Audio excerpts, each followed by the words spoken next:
Nosotros también hemos venido con visitas nuevas. Hay un matrimonio con sus hijos que han llegado de México hace 2 semanas. Así que ¿cuántos hay mexicanos acá? 2, 3, 4. Bueno, ya son más.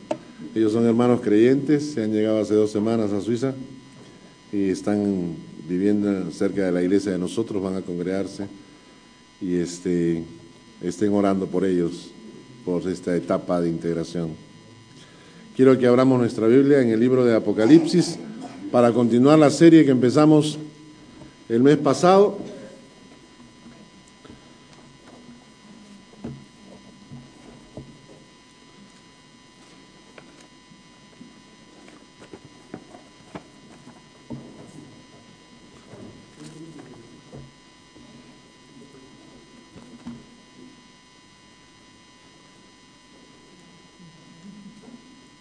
Me prestaron lentes porque me olvidé los míos, así que con ojos postizos vamos a ir a Apocalipsis, al capítulo 1. Y antes de empezar con la prédica vamos a orar para que el Señor nos dirija en este estudio. Señor, como siempre bendecimos tu palabra por lo que ella implica en nuestro corazón y en nuestras almas. Y bendecimos tu palabra en esta mañana, donde tu Espíritu Santo hablará a nuestro corazón, derramará sabiduría en nuestro corazón para entenderla, porque viene de ti. Gracias por tu palabra escrita. Dirígenos, Señor, en el nombre de Jesús. Amén. ¿Quiénes estuvieron hace un mes cuando empezamos el estudio de Apocalipsis? Muy bien. ¿Quién no estuvo? No estuviste. Castigada, fuera. ¿Tú tampoco estuviste? Bueno. Es importante, les recomiendo que sigan la secuencia. Si no estuvieron en la prédica, consíganse el CD de la prédica anterior, porque de esta manera vamos entendiendo cómo evoluciona el texto. Vamos a ir avanzando parte por parte, y si se quedan en medio camino, entonces al final no van a entender a cabalidad la enseñanza de Apocalipsis. Y lo importante cuando estudiamos Apocalipsis, les dije el primer día que empezamos a estudiar este texto, es que Apocalipsis no es el libro del miedo. No es el libro del terror, no es una película de horror que haya sido escrita para asustar a la gente. Dijimos que Apocalipsis es un libro de esperanza, es el libro de victoria del Hijo de Dios. Apocalipsis se concentra en la victoria del Señor Jesucristo. Lo maravilloso de todo esto es que Jesucristo nos incluye en su victoria. ¿Comprenden? ¿Ustedes alguna vez han visto un partido de fútbol donde la gente mete un gol y sale corriendo a celebrar, y en algún momento estas personas son agradecidas a otros? Entonces tú ves al jugador que metió el gol señalando a alguien, ¿no? Como diciéndole, es tuyo, ¿no? La victoria de Jesucristo en Apocalipsis nos incluye a nosotros. Cuando leemos Apocalipsis es un libro de esperanza. Es un libro que dice, la iglesia de Dios tiene esperanza. No hay que tener miedo. El miedo es para el que no es iglesia de Dios. Dijimos también la vez anterior, leyendo el versículo 3, que había 3 cosas importantes que hace la iglesia y los hijos de Dios. Dice el texto del versículo 3, bienaventurado el que lee, los que oyen y los que guardan las cosas en ella escritas. Y definimos que un creyente tiene que mostrarse en la lectura de la palabra. Interesante porque dice el que lee. ¿Notan el texto? Miren lo que dice ahí. El que lee. Y luego dice los que oyen. ¿Ah? Dice el que lee, los que oyen y los que guardan. Porque la lectura de la palabra tiene que ser individual. La lectura de la palabra tiene que ser personal. ¿Pueden imaginar a ustedes a alguien diciéndole a otro, no te preocupes, tú estos últimos 3 días, quédate tranquilo, yo voy a comer por ti? Y tú amablemente le dices, gracias. Y el domingo me lo traes picadito. La lectura de la palabra tiene que ser personal. El que lee.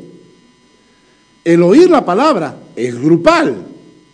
Los que oyen y los que guardan la palabra. 3 cosas que tiene que haber en la vida de un cristiano. Ahora, vamos a continuar el texto de Apocalipsis y nos quedamos entonces en el versículo 4, cuando el apóstol Juan escribe a las 7 iglesias que están en Asia: gracia y paz a vosotros, del que es y que era, que ha de venir, y de los 7 espíritus que están delante de su trono. Entonces Juan nos dice acá que él va a escribir una carta a 7 iglesias. ¿Dónde están esas iglesias? Miren en el capítulo 2, empieza diciendo: escribe al ángel de la iglesia ¿en dónde? En Éfeso. ¿La siguiente iglesia cuál es? Esmirna. ¿La siguiente? Pérgamo. ¿La siguiente?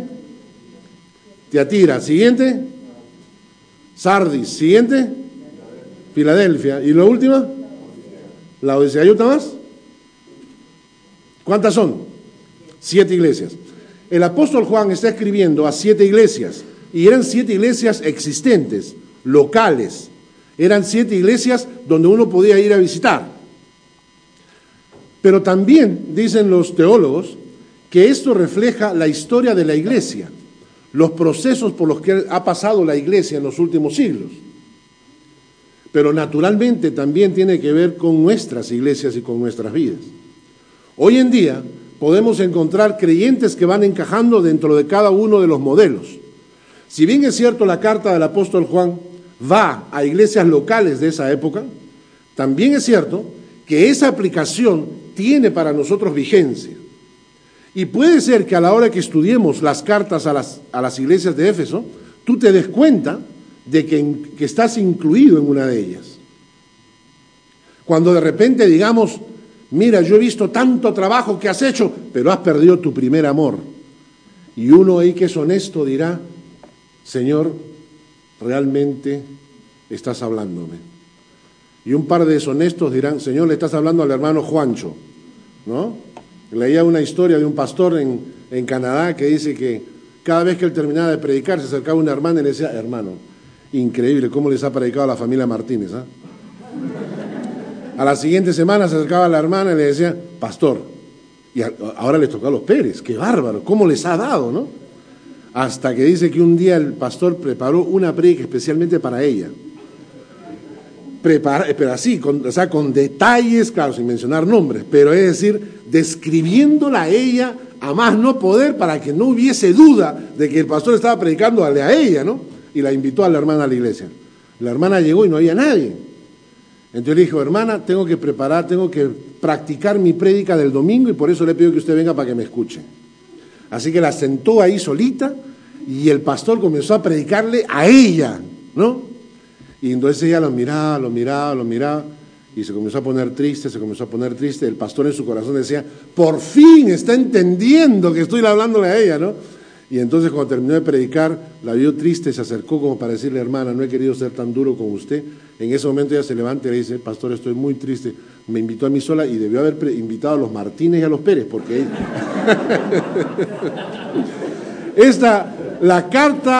la carta que escribe Pablo a las 7 iglesias no solamente tiene que ver con las 7 iglesias de esa época, más tiene que ver con nuestras iglesias, con nuestras personas, con nuestras vidas. Así que cuando usted lea la palabra, hermano, aplíquelo a su corazón.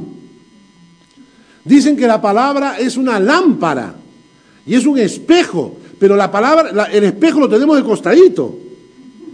Es decir, no te ves de frente. Cuando ves el espejo no te ves de frente. Estás de costadito mirando a los demás con el espejo. Dice, la palabra de Dios le está cayendo a todo el mundo, qué bárbaro. Es decir, cada vez que viene este predicador, ¿cuántos hermanos en la iglesia les debe tocar el corazón? Y a ti no te toca. Y a ti no te toca. Y entonces eso significa que tu corazón está endurecido a la palabra. Eso significa que estamos creyendo que la palabra no tiene que ver conmigo. La carta del apóstol Juan es a las 7 iglesias de esa época, pero tienen que ver con nosotros también. Y para continuar, lo que hace el apóstol Juan es presentarnos a Jesucristo. Cuando alguien, por ejemplo, el otro día, estábamos hablando con Mauricio. Mauricio venía desde Italia en tren y quedamos a encontrarnos en la estación de tren de Arao, ¿no?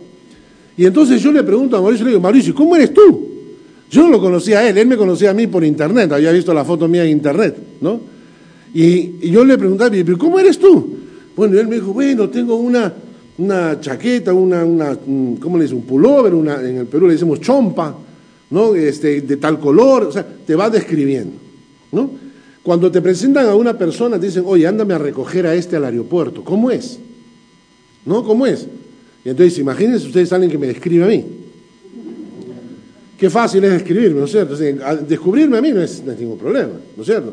Es alto, guapo, medio calvo, medio calvo, no tanto, ¿ah? Tiene bigotes al estilo mexicano, tiene careturco, es suizo, parece peruano. Entonces, ustedes van describiendo a una persona y cuando tú lo ves, dices, este es del que me estaban hablando. Y lo que hace Juan a partir de este momento, antes de entrar a Apocalipsis, es describirnos a Jesucristo, presentarnos a Jesucristo y decirnos quién es Jesucristo, para que veas tú que el libro de Apocalipsis tiene que ver con la victoria de este hombre del que está hablando.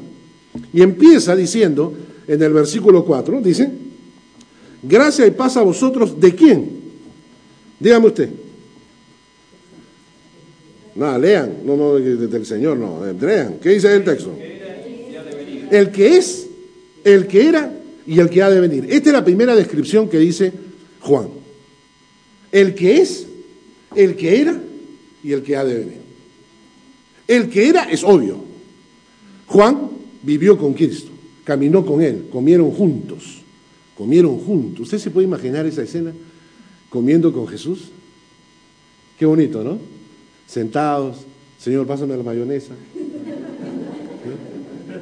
No, Juan, eso tiene mucha grasa. ¿No? Señor, no te parezcas a mi mujer. Esa escena de estar con Él, caminando, conversando, viendo las cosas normales de la vida. Juan estuvo con Jesucristo. Cuando Él dice el que era, es obvio que Juan lo conocía, podía dar testimonio.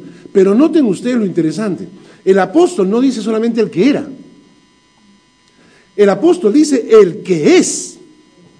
El que es. Y está hablando en el año aproximadamente 92, cuando escribe el Apocalipsis. Está hablando 62 años después. Vamos a decirle más o menos 58, 59 años después de la muerte de Cristo. Después de la muerte de Cristo, el apóstol está diciendo, quizás para ustedes se murió, pero para mí sigue vivo porque es real. No solamente era, sino el que es, el que sigue vivo, ahí, parado, actuando. Aquel que dijo, yo estaré contigo todos los días, hasta el fin del mundo. Ayer veía en internet una canción de un nuevo cantante cristiano, y mientras la escuchaba en YouTube, la cámara se fue acercando a las manos, porque él estaba agarrando el micrófono y estaba cantando una canción muy bonita, se llama Bartelli, una cosa así. Y entonces estaba cantando y la cámara se fue acercando a su mano. Y entonces en la televisión de hoy en día nos pasan varios programas estos de tatuajes, ¿no? La gente que se tatúa ahí, al abuelito, al primo, al sobrino, a la culebra, ¿no? Y él tenía un tatuaje en la mano. Y yo quería ver qué tatuaje tenía, ¿no? O sea, ¿qué se ha tatuado en la mano? Y la cámara se fue acercando. Cuando llega la cámara y le enfoca clarito el tatuaje que tenía en su mano, decía, nunca estarás solo. Un hombre que canta al Señor y que solamente con verse su mano se acuerda, nunca estará solo. ¿Y sabes por qué nunca estará solo? Porque nuestro Dios no está muerto. Nuestro Dios está vivo. Cuando la gente lo fue a buscar a la tumba, ¿qué pasó? La tumba está guacha, no hay nadie. Se fue, desapareció, se lo robaron. Aparece el ángel y dice, ¿por qué buscan entre los muertos al que vive? ¿Qué palabras? ¿Por qué buscas entre los muertos al que vive? Él no pertenece a este lugar. Acá se entierran a los muertos y Jesucristo no está acá. Si ustedes van a visitarme alguna vez en Lima, cuando yo esté en Lima, ustedes me van a visitar, no me busquen en el cementerio, por favor, búsquenme en mi casa. En el cementerio se buscan a los muertos. Usted me busca en mi casa porque sabe que estoy vivo. La gente le preguntó, ¿por qué buscan entre los muertos al que vive? Nuestro Dios, hermano, arrebató el poder de la muerte. Lo rompió. Hoy día en la tarde voy a predicar de Hechos capítulo 3, 4, en la iglesia en Niedergöschen. Y toca la escena del paralítico, del cojo. Cuando vienen los apóstoles. No tengo ni plata ni oro, pero lo que tengo te doy, ¿no? Y en el texto más abajo, cuando Pedro habla, les dice, y ustedes, hablando a los fariseos, les dice, y ustedes mataron al autor de la vida. Mataron al autor de la vida. Una contradicción. Mataron al autor de la vida. ¿Cómo van a matar al autor de la vida? Por eso resucitó. Porque no había forma de matarlo. Y el apóstol Juan dice, el que era, el que es. ¿Y sabes qué más? El que va a venir. Hermano, dice el texto, el que es, el que era y el que ha de venir. Las promesas de su segunda venida están tan claras en la Escritura. ¿Sabe usted? ¿Se ha puesto a pensar que el Señor Jesucristo pisará esta tierra otra vez? Tenemos un hermano que viene del Perú, nos está visitando, y uno dice, caramba, venir desde el Perú, ¿cuántas horas te tiraste en avión? ¿16? ¿13?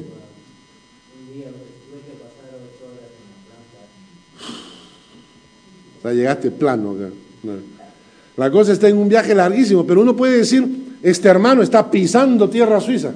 ¿Tú te imaginas que digamos, hermano, Jesucristo está pisando tierra suiza hoy día? Jesucristo está caminando sobre esta tierra. Es su promesa. Dios lo ha prometido. Cuando estaba Jesucristo ascendiendo al cielo, los discípulos estaban tontos, mirando. Y se aparecen los ángeles. Le dicen, ¿qué hacen? Estaban mirando que se va. Y los ángeles le dicen, así como están viendo que se va, así volverá. Escuchen, así como ven que se está yendo, así volverá. Vamos a leer un texto bíblico. Según de Pedro capítulo 3. Según de Pedro capítulo 3.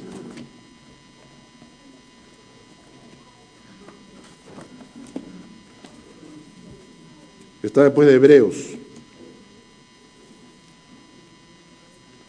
¿Ya? Segunda de Pedro capítulo 3. Vamos a leerlo. Dice, amados, ¿ya lo tienen? Amados, esta es la segunda carta que os escribo, y en ambas despierto con exhortación vuestro limpio entendimiento, para que tengáis memoria de las palabras que antes han sido dichas por los santos profetas y del mandamiento del Señor y Salvador dado por vuestros apóstoles.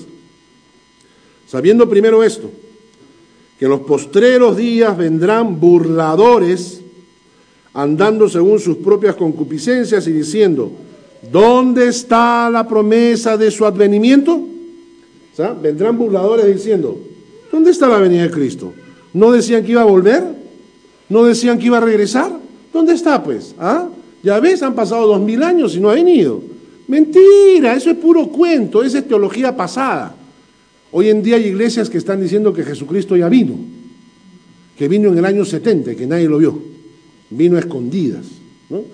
Hay gente que dice que la segunda venida no existe, no es cierta, no vendrá. Y entonces acá nos dice el texto que vendrán burladores diciendo, ¿dónde está la promesa de su venida? Porque desde el día en que los padres durmieron, todas las cosas permanecen así, como desde el principio de la creación. Estos ignoran voluntariamente que en el tiempo antiguo fueron hechos por la palabra de Dios los cielos y también la tierra, que proviene del agua y por el agua subsiste. Y ahora quiero que leamos, miren, en el versículo 8, más, y lo vamos a leer detenidamente, más, oh amados, no ignoréis esto, que para con el Señor un día es como 1000 años y 1000 años como un día. El Señor no retarda su promesa, según algunos la tienen por tardanza, sino que es paciente para con nosotros, no queriendo que ninguno perezca, sino que todos procedan al arrepentimiento. Pero el día del Señor vendrá como ladrón en la noche, en el cual los cielos pasarán con gran estruendo y los elementos ardiendo serán deshechos, y la tierra y las obras que en ella hay serán quemadas. Y el Señor entonces dice que aunque su segunda venida se está demorando, y aunque probablemente alguna gente se esté burlando de la segunda venida de Cristo y no crea que Cristo venga por segunda vez, les aseguro que va a venir. Y va a venir como ladrón en la noche.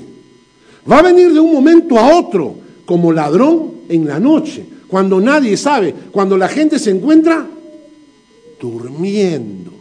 Y entonces Jesucristo vendrá, y dice el texto bíblico, que si no viene hasta ahora, es porque tiene paciencia para que la gente se arrepienta. Quiere decir que si hoy día tú en este lugar aún no tienes a Cristo en tu corazón, dale gracias a Dios que el Señor no ha venido todavía. El Señor vendrá, pero te está dando tiempo para que te arrepientas. Y esa es la primera descripción de Pablo cuando habla de Jesucristo, la primera presentación. Les presento a Jesucristo, el que es, el que era y que ha de venir. Vamos a Apocalipsis nuevamente y continuamos. Dice el versículo 3, de Jesucristo, el versículo 5, de Jesucristo, el testigo fiel. De Jesucristo, el testigo fiel, dice. Jesucristo, en todo el Nuevo Testamento, afirmó que Él vino a dar testimonio del Padre. ¿Entiende lo que estamos diciendo? Cuando Jesucristo estaba con sus discípulos y les dice, me van a matar y me voy, los discípulos le tratan de recomendar, Señor, no, Señor, no, ¿cómo vas a hacer? ¿Cómo vas a irte a Jerusalén? No, Señor, no. Y Jesucristo agarra y les dice, momento. Escucha ese texto, yo regreso a donde estuve antes. Así les dijo, yo regreso a donde estuve antes. Estuve con mi Padre, he venido para estar con ustedes, para dar testimonio de mi Padre, para dar testimonio de su palabra, para dar testimonio de lo que Dios es. Y ahora me regreso. A nosotros nos da miedo la muerte, ¿verdad? A nosotros nos da miedo la muerte, porque no sabemos a dónde vamos. Si te dijeran, vas a morir mañana a las 3 de la tarde, ¿qué harías? Entras en pánico, ¿no es cierto? Te viene hernia cerebral y ya, no puedo más, porque no puedo pensar, me deprimo, lloro, le clamo al Señor, hago ayuno, Padre, no me lleves todavía, mis hijos están chiquitos, solo tienen 38 y 45 años, ¿qué será de ellos sin mí? ¿Verdad? Señor, no me lleves. ¿Por qué? Porque tenemos miedo a la muerte, porque no sabemos qué va a pasar, no sabemos qué ocurrirá ese umbral, no sabemos cómo se transforma la vida, no lo sabemos. Y Jesucristo le dice a sus discípulos, yo me voy para allá, es que estuve allá, yo estuve con mi Padre, yo a donde estuve, de ahí me vine, estoy con usted, yo me regreso. Jesucristo en ningún momento tiene miedo a la muerte.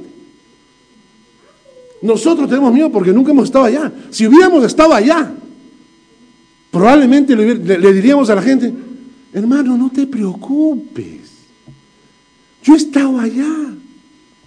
No te imaginas la comida rica que hay.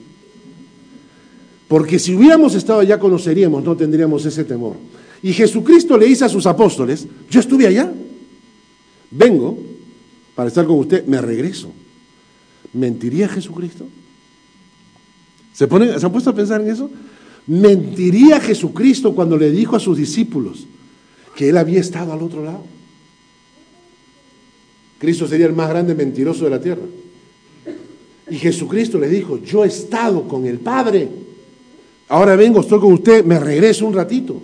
Y Cristo vino acá a esta tierra a dar testimonio de que estaba el Padre allá. El testigo fiel, le dice. Entonces el apóstol Juan le llama el que es, el que era, el que ha de venir. Luego le dice el testigo fiel. Señores, la tercera presentación. Señores, con ustedes, el primogénito de los muertos. Ustedes se dirán, como dicen los testigos de Jehová, si alguno tiene contacto con los testigos de Jehová, ellos dicen que Jesucristo no es Dios. Y uno de los textos que utilizan para decir que Jesucristo no es Dios es este. Jesucristo es el primogénito, por lo tanto es el primer creado, dicen ellos, ¿no? Dicen que Jesucristo es el primogénito hijo de Dios, por lo tanto es el primer creado de Dios. Al ser creado de Dios no puede ser Dios. Lógico, ¿no? Entonces cuando yo agarro con un testigo de Jehová y le pregunto, si primogénito significa primer creado, ¿por qué la Biblia dice primogénito de los muertos? ¿Es que fue el primer muerto? Si dice primogénito de los muertos, ¿qué significa? ¿Que fue el primer muerto en la tierra? ¿O el primer creado de los muertos? ¿Qué significa? Lo que pasa es que los testigos de Jehová no entienden ni papa de griego. Si lo entendieran, no serían testigos de Jehová. Es así de simple. Si entendieran un poquitito, se darían cuenta que la enseñanza que le hacen a los testigos de Jehová se basa en torcer la Escritura. La palabra primogénito no significa primer creado. La palabra primogénito significa primero en rango. Eso es lo que dice la palabra. Primogénito significa primero en rango. Por eso es que es el primogénito de los muertos, porque él es el primero en rango de entre toda la gente que esté muerta. Pero también es el primogénito de toda creación. Dice Colosenses capítulo 1, versículo 15. Significa que Jesucristo es el primero en rango en toda la creación. ¿Quién es el primero en rango en toda la creación? Dios, ¿no? Si Dios fuera el primero en rango, Jesucristo sería el segundo. ¿Estoy en lo cierto o no? Si Dios fuera el primero en rango, Jesucristo sería el segundo. Pero si Jesucristo es el primero en rango en toda la creación, quiere decir que Jesucristo es Dios. Más claro no canta el gallo. Ahora vamos a leer un texto entonces en Colosenses, en el capítulo 1, versículo 15 al 20. ¿Me están siguiendo? ¿Se me están perdiendo? ¿Estoy siendo claro o estoy más o menos? Colosenses capítulo 1, versículo 15. A partir de ahí, este texto habla justamente acerca de la autoridad y de la divinidad de Jesucristo. Colosenses capítulo 1, versículo 15. Dice: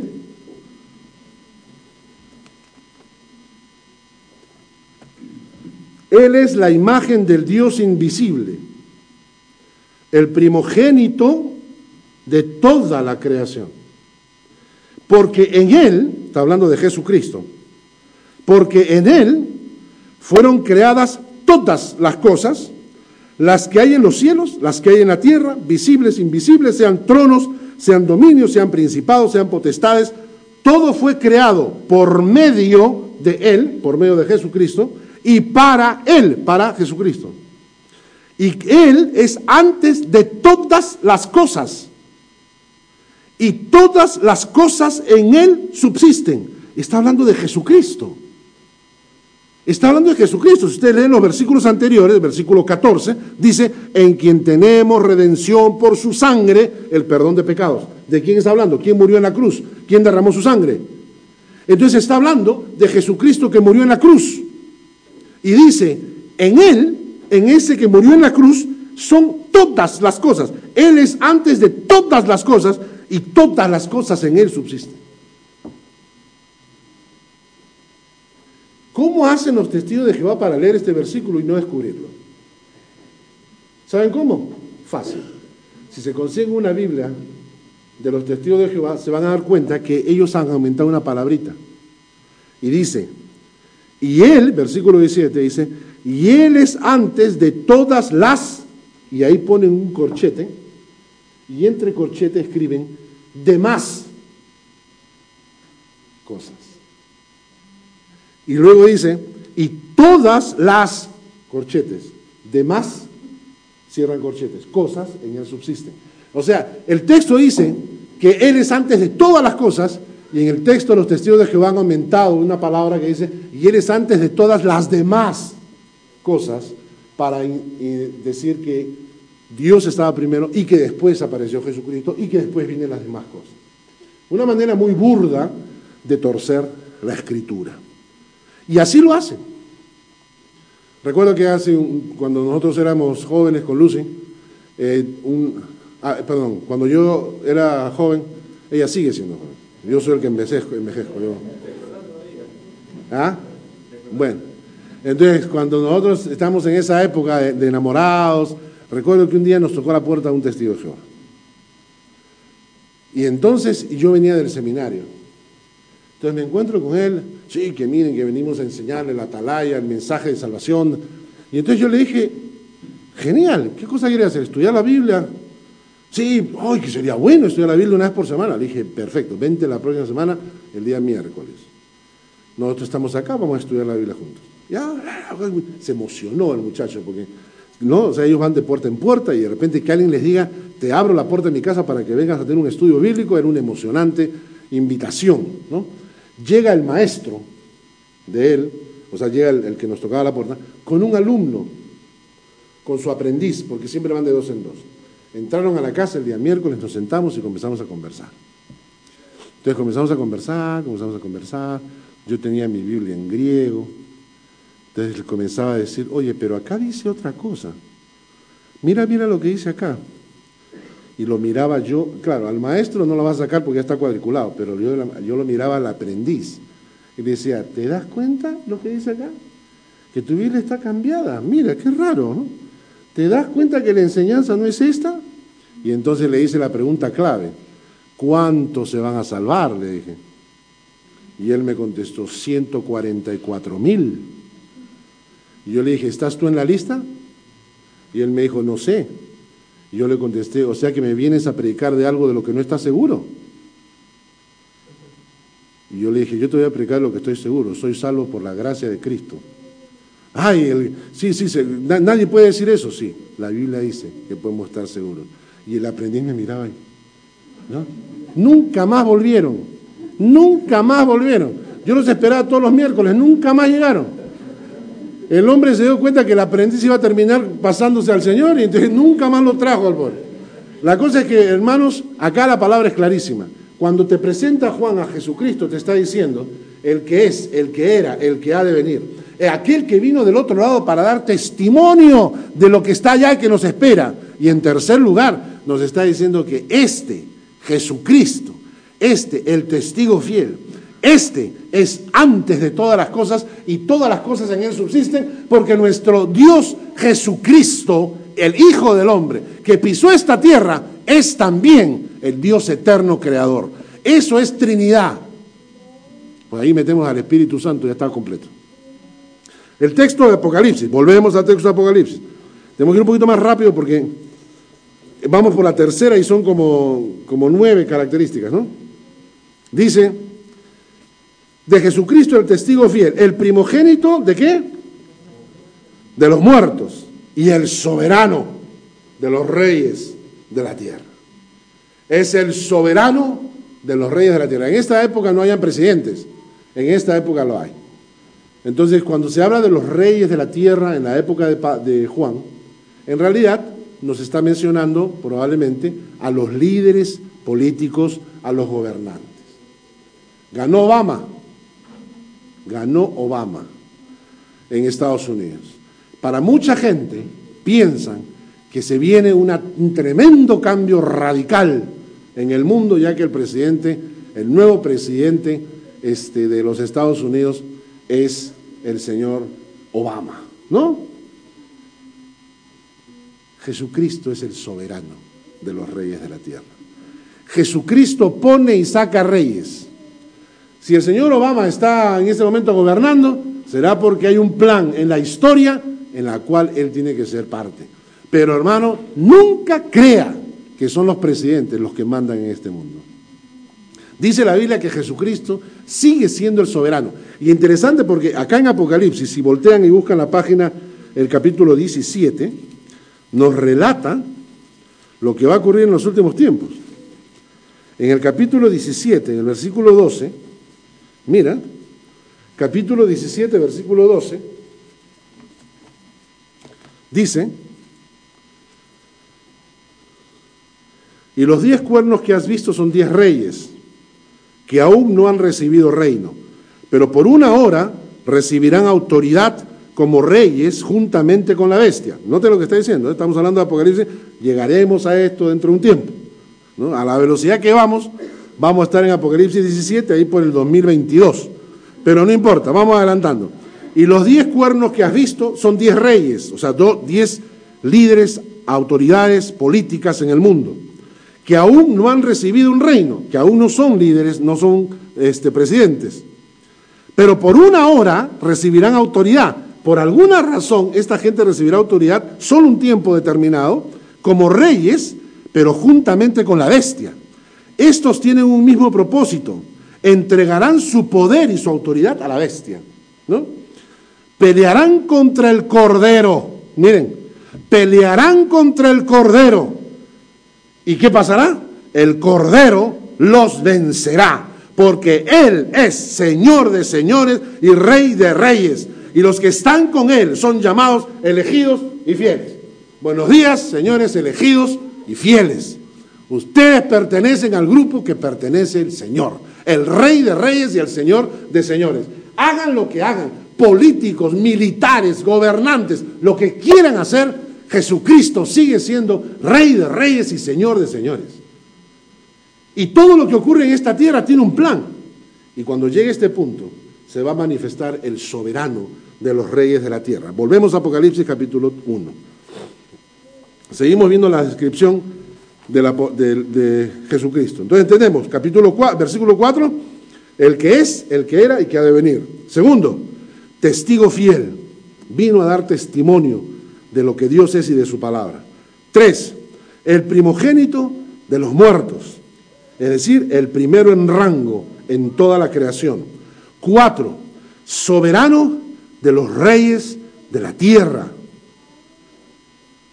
Y luego dice, quinto, el que nos amó. El que nos amó. Qué versículo que impresiona. El que nos amó. Ayer se me salieron las lágrimas en la noche, cosa muy extraña en mí, porque muy rara vez me emociono hasta las lágrimas. Ayer se me salieron las lágrimas cuando estaba terminando de preparar la prédica de la iglesia en Niedergösen, porque comenzó a sonar una canción en la radio. Estaba yo conectado a la nueva radio evangélica de Suiza, que se emite por internet, que tiene música cristiana y la estamos trabajando. Y entonces estaba conectado y suena una canción donde él ora a Dios así. O sea, él canta una canción y le dice, ¿no? Me pusiste nombre, yo soy la niña de tus ojos. Y él canta esta canción diciendo, me pusiste nombre, Señor, y yo soy la niña de tus ojos, que es un texto bíblico, yo soy la niña de tus ojos. El texto bíblico dice que nosotros somos la niña de los ojos de Dios.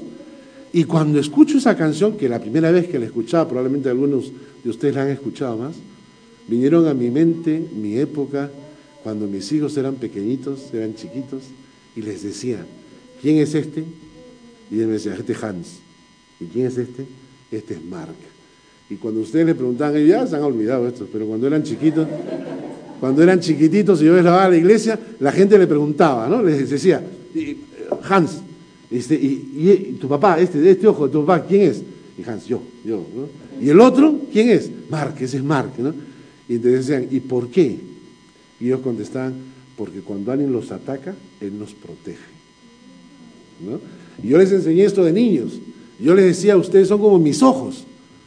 Y entonces, ustedes saben, con los pastores nosotros no estamos a favor de de la pena de muerte, no estamos a favor de estar exterminando a la gente, nada por el estilo. Pero una vez me preguntaron, ¿qué pasa si le quieren hacer daño a tus hijos? ¿Qué pasa si entras a tu casa y encuentras a un asesino tratando de hacerle daño a tus hijos? Tú, como pastor, contéstame, me dijeron. Yo le dije, lo agarro y vuela por la ventana. ¿Por qué? Porque así le ayudo a pasar la presencia del Señor. Y después le pido perdón al Señor. Lo que pasa está en que, hermanos, los hijos son la mayor riqueza que uno puede tener. Y los hijos deben saberlo. Y deben saber que no solamente son porque son tus hijos, sino porque los amas, porque son como la niña de tus ojos, porque no hay nada, no hay alguien que venga a hacerles daño y tú vas a levantarte, y tú vas a protegerlos, y tú vas a dar tu vida por ellos. Y Jesucristo dice que nosotros somos la niña de sus ojos. Y por eso dice que la Biblia nos amó, Él nos amó. Y dice el texto, cuando habla de los discípulos, dice que sabiendo que venía el fin, miren ese texto, sabiendo que venía el fin, los amó hasta el final, porque sabía que sus discípulos aún lo iban a traicionar, aún lo iban a negar, y que Pedro se iba a parar y decir, no lo conozco. Pero si hasta hablas como él, Pedro, no lo conozco, no sé de qué me hablas. Y dice el texto bíblico que los amó hasta el final, porque no importa lo que nosotros hagamos, el amor de Dios siempre es real. Él nos ama y nos amó hasta el fin. El texto es lindo, dice, al que nos amó, y luego una característica más, y nos lavó de nuestros pecados con su sangre. Y nos lavó de nuestros pecados con su sangre. Ayer me contaban una historia, dicen que dos autos se chocaron, y una persona ¡pum!, se golpea contra el volante, el que venía de atrás, el que venía de adelante, manejando adelante, viene un auto de atrás, un salvaje, y ¡pum!, lo choca, ¿no? Y entonces el de adelante ¡pac!, se golpea un poco, paran, ¿de quién era la culpa? Del de atrás, ¿no? Se bajan, y entonces el de adelante se baja, sobándose acá, y de atrás se baja una chica bien simpática, bien bonita, se acerca y dice, discúlpeme, no lo vi, lo choqué, pero, y el hombre, pero por favor, o sea, ha venido usted una salvaje, pues mire, no, y me ha chocado por atrás, y no, y el hombre, no, amargo, ¿no? Entonces ella se acerca, no, ay, pero si usted tiene la cara manchada, por favor, espérate, déjeme limpiarle, déjeme limpiarle. Y el hombre, no, déjelo así, no, déjelo. Eso es peligrosísimo, ese golpe que usted se ha dado es peligrosísimo. Y entonces ella va a su carro y dice, disculpe, no tengo nada para limpiar, no tengo agua, no tengo nada, lo único que tengo es esta botella de champán, pero por favor, ¿no? Te dice que destapa la botella de champán y agarra un trapito, pues, y lo moja el champán y le comienza a limpiar la cara, ¿no? Entonces lo limpia, y el hombre, déjelo, no, un ratito, ¿no? Lo limpia, de repente en eso viene la policía, ¿no? Entonces ella agarra la botella de champán y la mete al auto. Entonces cuando viene la policía, bueno, ¿quién tiene la culpa? Y la chica, pues, ¿el hombre no ve que huele alcohol?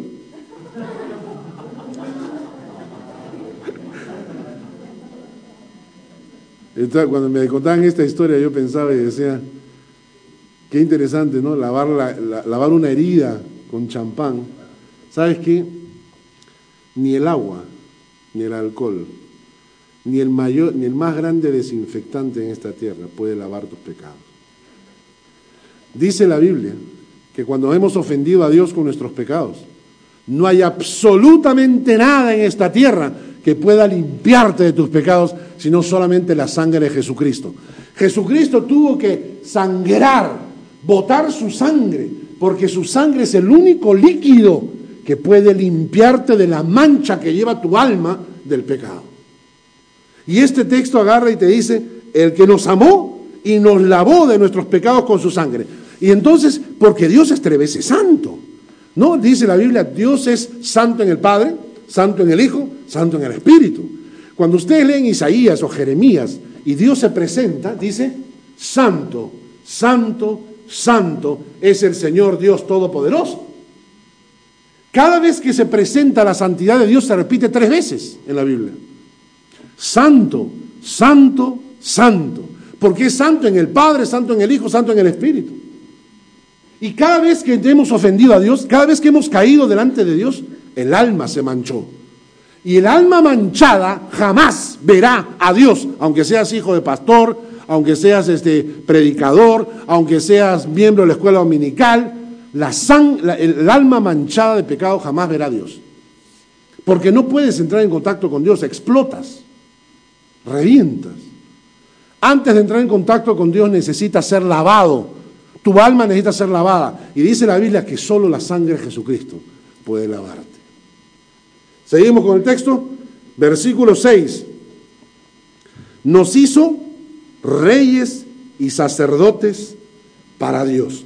Nos hizo reyes y sacerdotes para Dios. ¿Sabes que está en 1 Pedro, capítulo 2, versículo 9, donde dice que somos real sacerdocio, nación santa, pueblo adquirido por Dios, para anunciar las virtudes de aquel que nos lavó y nos llamó. Nosotros somos nación santa, pueblo adquirido por Dios. Hermano, usted no es basura. Usted no es basura. Cuando alguien agarre y le diga, pero qué bestia que eres, usted se va a voltear y le va a decir, soy real sacerdocio baboso, así con rima, ¿no? Soy real sacerdocio, nación santa, pueblo adquirido por Dios. ¿Quién eres tú para que vengas a decirme tonto? ¿Quién eres tú para menospreciarme? Yo soy ingeniero de la Universidad de Harvard. ¿Y a Dios qué le importa tu título? Yo soy real sacerdocio, nación santa, pueblo adquirido por Dios con su sangre. Valgo más que cualquiera de esos. Y dice el apóstol acá, nos hizo de nosotros reyes y sacerdotes. Para ir terminando, versículo 8, yo soy el alfa y el omega, el principio y el fin. En Dios, en Jesucristo empiezan y terminan las cosas. Él comenzó todo y en Él terminará. Dice el Señor. Y por último dice, el que es y que era, que ha de venir. Lo repite, el Todopoderoso. Vamos a repetir entonces la presentación que nos hace Juan del Señor Jesucristo. Señores, les presento con ustedes al que es, el que era, al que ha de venir. El testigo fiel, el primero en rango en toda la creación, el soberano de los reyes de la tierra, el que nos amó, el que nos lavó de nuestros pecados con su sangre, el que hizo de nosotros reyes y sacerdotes y una nación escogida para Él. Les presento al alfa y al omega, les presento al principio y el fin, les presento al Señor, les presento al Todopoderoso Jesucristo, mi amado Señor. Esa es la presentación que hace Juan en Apocalipsis para decirnos que este libro habla de nuestro Rey. Vamos a orar. Te amamos, Señor, en esta mañana. El Todopoderoso. Para ti no hay nada imposible. Para ti no hay nada que sea difícil. Eres el primero en rango en toda la creación. No hay nadie que pueda estar sobre ti. Todo el mundo se someterá a tus pies. Eres el principio y el fin de todas las cosas. Eres quien nos amó. Eres quien nos ha hecho para ti nación santa. Tú nos has escogido como real sacerdocio. Padre, tú eres el Rey de Reyes. Te bendecimos en tu nombre. Amén. Que Dios les bendiga, hermanos. ¿Cuándo es la próxima prédica? En En diciembre, no, en enero, ¿no? O en diciembre. No se olviden, entonces no se olviden para que no pierdan la hilación del tema. Que Dios les bendiga, hermanos.